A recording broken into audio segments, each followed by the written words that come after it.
Hey, sports fans, this is Robert with WTP Sports Dudes here live this Sunday morning with my man Mossberg of Level Up Sports 10. How you doing this morning, Mossberg?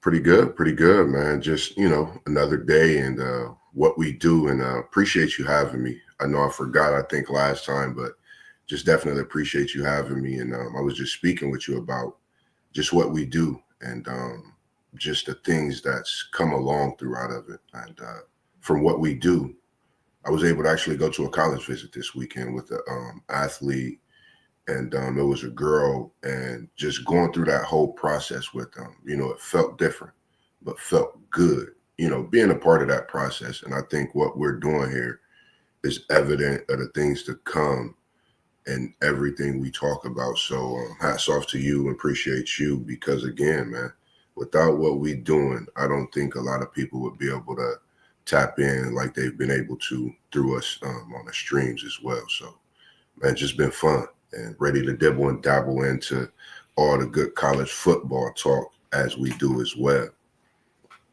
Yeah, I'm glad you was able to share that, man, because I think a lot of times when people see live streams talking about sports, they may not really know how in depth the people who actually do these live streams and talk about sports, how in depth they are in the community in which they serve when it Yeah, comes to these athletes, man. I mean, I'm quite sure you probably had a million and one things you could have did yesterday, but you wanted to be a part of a life experience of a young lady who is on her way to that next level, man, and to be able to do that and show your support, man, that's monumental, man. And I don't think sometimes people who watch us, I don't think they know how much we do um, when we do this kind of stuff, man.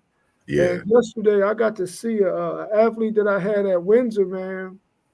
And for him to see me and me to see him, it was like super joy, man, because he was yeah, like, Mr. Brown. And he's a grown man, bro. right, He's like, Mr. Brown. So, and we embraced and all that, man. We talked.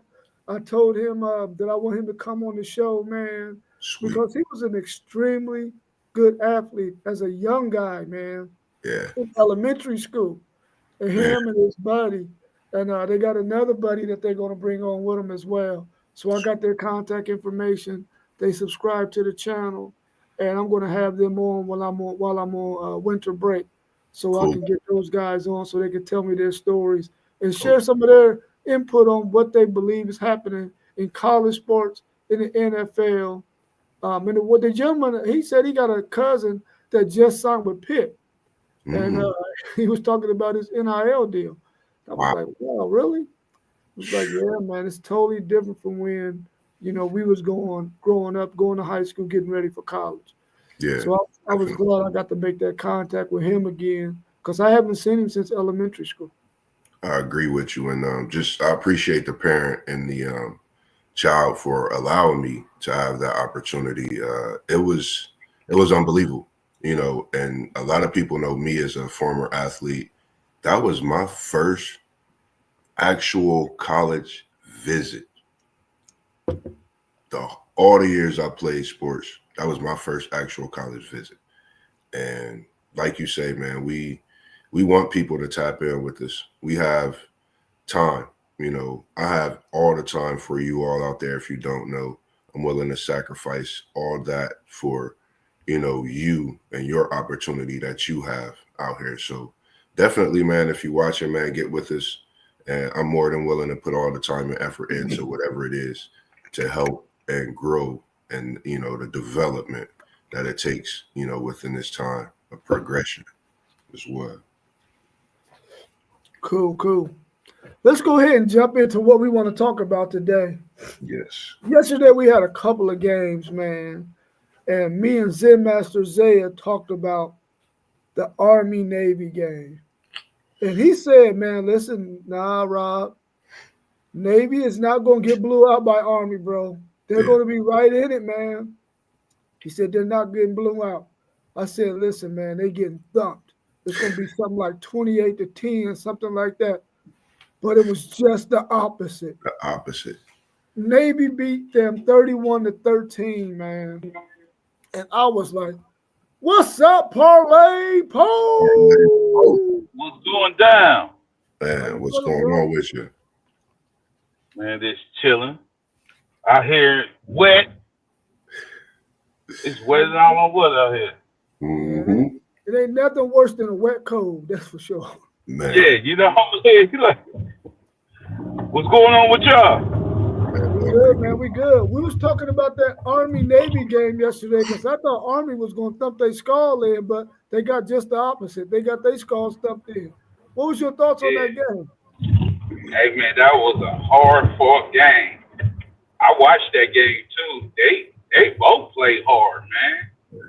But Navy made more plays, man. They made way more plays than them, man. And it was a good game. It was a good game. I thought Army was going to smash them, too. I agree. I know Horvath, I think if he's not, I want to say a fifth-year senior, but the way that he runs the ball and the RPO that the Navy do have in their book, I think he's probably one of the most dangerous players that I've seen in this rivalry over the past few years, with the exception of the quarterback they had, I believe, on Navy side years ago before Horvath. But like you said, it was definitely a hard-fought game. But I think that quarterback for Navy was the big difference with the big game-breaking runs that he made at points in the game. And their defense, pushed up on Army more than I expected. I thought Army would have definitely put up a few more points, but Navy just wasn't happening. Man, when I watched some of it, and it appeared to me like Navy's coaches they just prepared their guys better, man, for whatever Army's scheme was. And they were able to almost shut down what Army wanted to do. Yeah. Army got that touchdown right before the halftime at 14-7. But it seemed like Navy's coaches just was maybe Army's offense isn't that complex in comparison to what they faced earlier in the season with other teams. But it seemed like Navy's coaches just was on it, man, to me. Yeah. Navy was throwing counter punches, man. Yeah. Every time Army did something, Navy came back to counter with it, man. Yeah. They did this one play. It was. I keep looking at it in my head. I mean, that was a good play. They act like they was about to run the option and had dude leak out, and he just stopped and just do it right there for the touchdown. I was like, that was a good play, man. It was actually good to see them go into their bag a little bit, because normally when you see them two teams play, they just run the ball. And it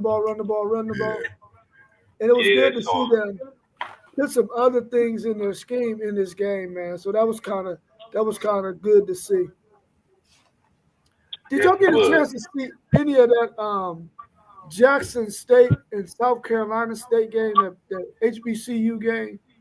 Yeah, that's why I started off watching that. That's because Army came on at 3, and that was the first game I seen. That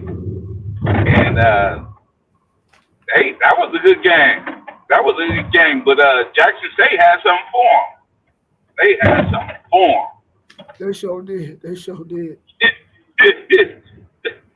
was going down. I'm talking about the quarterback played good. They got this tough. They got 2 tough running backs. Jackson State. Oh, they got 2 tough. They do. Yeah, them 2 dudes is tough, man. Yeah, I might see them in the league. Go ahead, Mossberg. You want to talk about that game? Because that's what I was going to say too, Poe. I was like, man, some of these guys can be playing power forward football, man.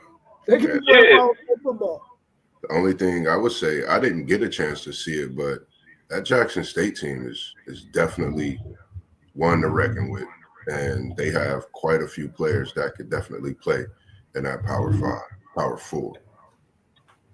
Yeah. The thing I really liked about that game was the fact that even though Prime left, he didn't leave the cupboard bare, man. They still had talent on that team. They were able to get more talent. It's like he lifted that team up, man, to the point where it could probably always sustain itself from here on out, no matter who the coach is. You know, they Right. back, you know. And that running back, man, that number 5, I guess he was the offensive player of that conference. He was nice. And then they would bring in the bowling ball, number 49, man. Get tackle. I mean, he was amazing. Everything he did was forward. I was like, man. Yeah, I was like, was forward. yeah, I was like, yeah. And the 6'5" wide receiver they got, man, that was killing them. I was like, Crazy. dude, he should be playing power forward football because he got speed and he's 6'5". And he got hands too. He was making some catches. I was like, dude, this dude can play power forward football, man.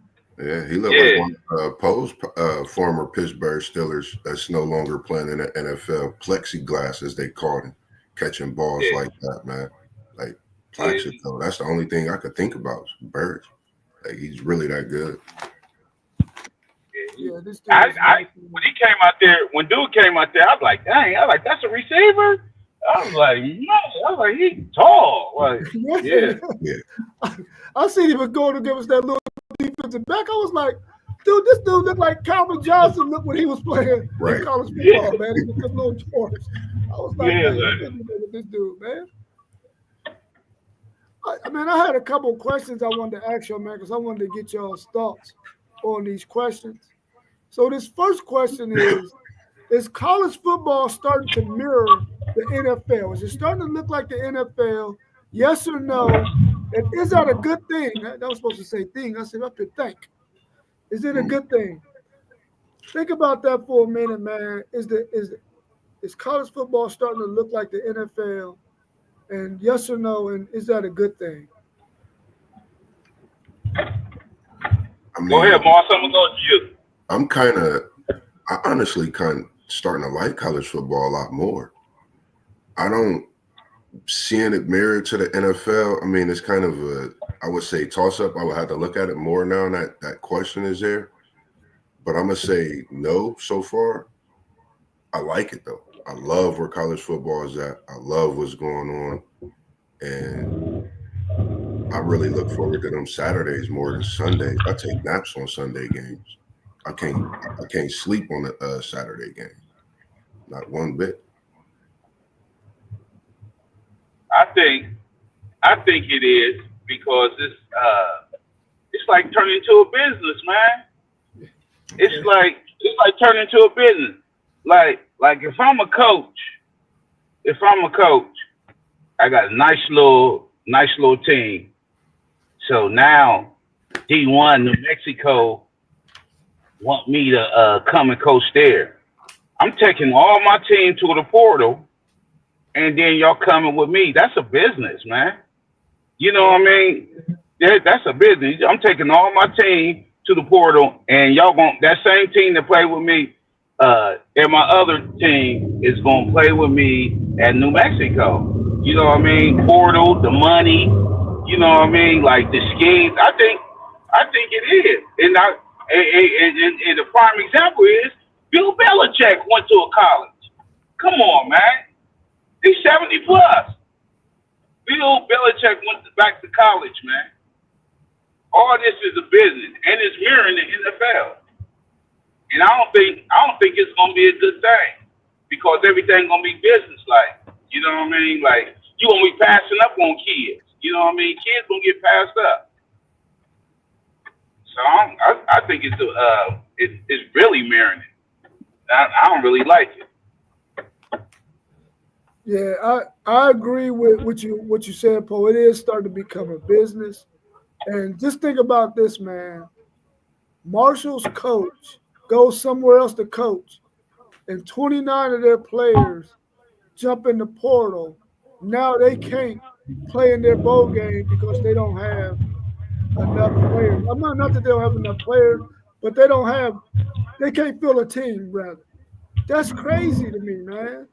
That's just like you said, the guy goes somewhere else and dudes jump in the portal and they follow him a lot of times, you know? Like what Indiana's coach did. And then when you look at the fact that college football is really, it's almost like it's becoming like the NBA's G League. You really Yeah. preparing guys to go play in the NFL. So these guys are jumping into the portal to go to teams where they can try to boost their NFL stock. They ain't necessarily going for playing time all the time. Some of these guys are already household names, but they go somewhere else because they think that this quarterback might be better at throwing the ball to them compared to the quarterback that they got. And it's crazy, man. I see it really Yeah. becoming a big business, bro. A big business. Yeah. Did y'all see that clip that I sent to y'all yesterday? Yeah. Oh, Yeah. the one with Yeah. the The billionaire. Yeah. Yeah. Yeah. Dude, that That blew was my mind. it's crazy. Great. I was like, you mean to tell me that Yeah. you got guys out there, and he used to be the former owner of the Milwaukee Bucks. You mean Yeah. to tell me that y'all out there buying 50% ownership of teams, college football, college basketball teams? That's nuts to me, man. It's Yeah. That's definitely crazy.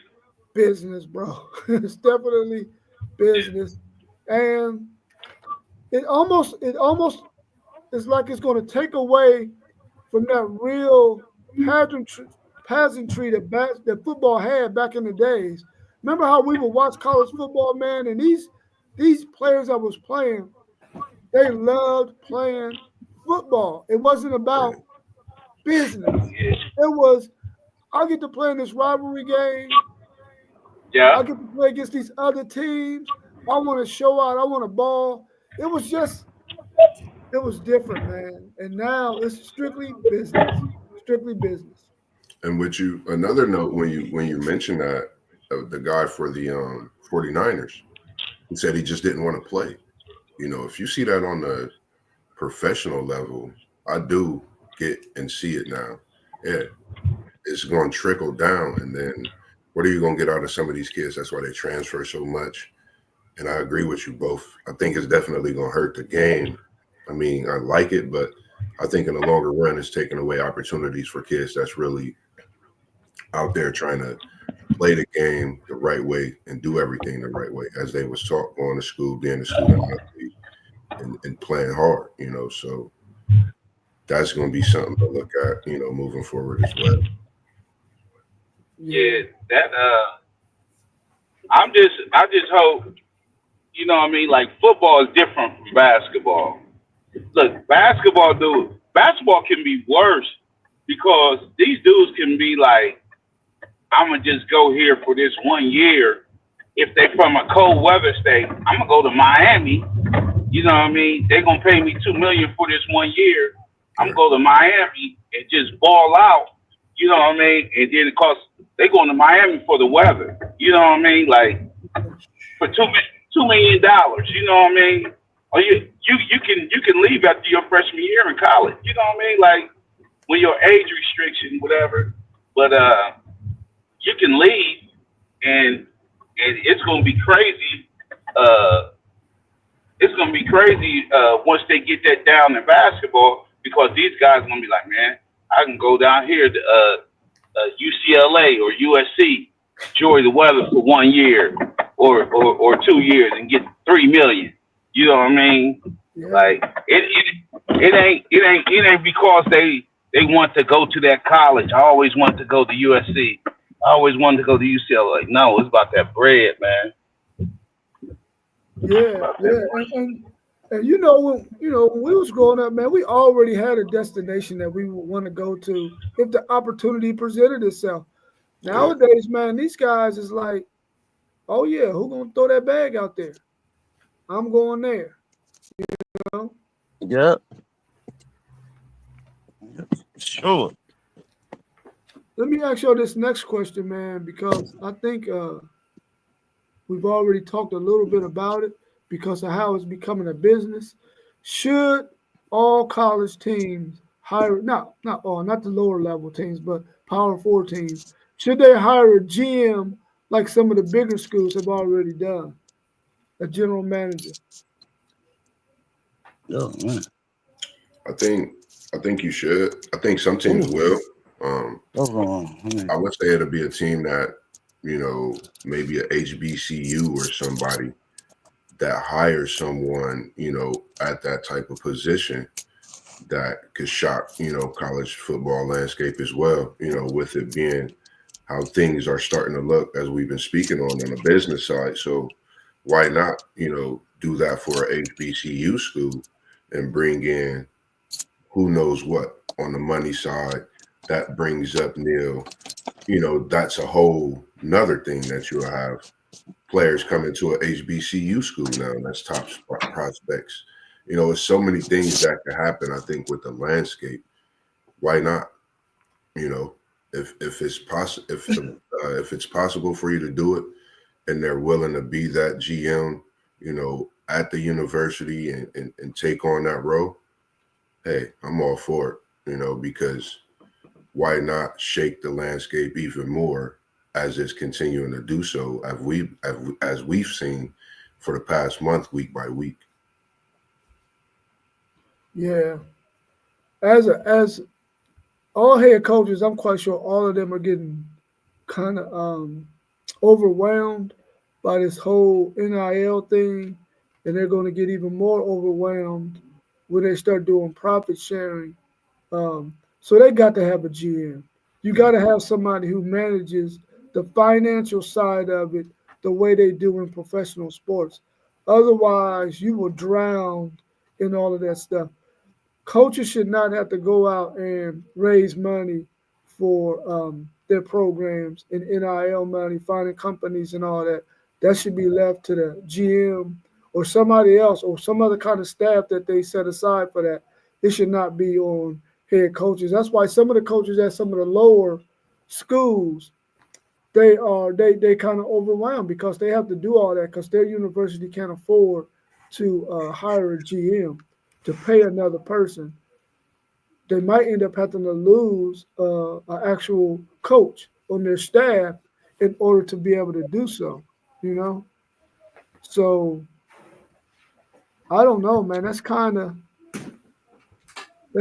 a tough situation. But I think everybody should get them a GM, man. There's no way you can manage your university, your team, without a GM at this point. The way NIL was going and the way profit sharing is going to come into play, you're going to have to. You're going to have to. Yeah.